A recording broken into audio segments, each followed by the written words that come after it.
Alors, les magistrats se sont réunis en assemblée générale à Bastia, à Ajaccio. Ce sont des assemblées générales extraordinaires dans les tribunaux et à la cour d'appel.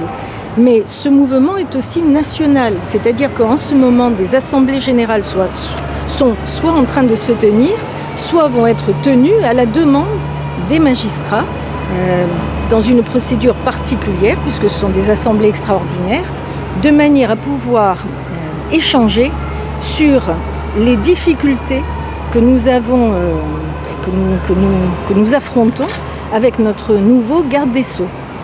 Un garde des Sceaux qui est en poste depuis l'été, qui multiplie des déclarations qui sont en fait des déclarations offensives, agressives, des attaques à l'égard et à l'encontre de la magistrature, alors même que les magistrats qui se sont émus de sa désignation en pensant que ça pouvait peut-être évoluer de cette façon-là, c'est vrai que nous ne sommes pas déçus.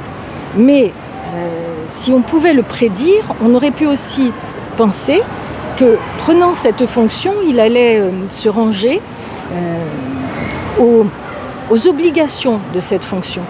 Et les obligations de cette fonction, c'est en premier lieu de défendre le service public de la justice et l'intérêt des justiciables. Les magistrats, c'est ce qu'ils font tous les jours. Les avocats, c'est ce qu'ils font aussi par leur profession, puisque ce sont des professions qui sont complémentaires. Donc, cette espèce de volonté de vouloir opposer les professions d'avocats, de magistrats, c'est déplorable.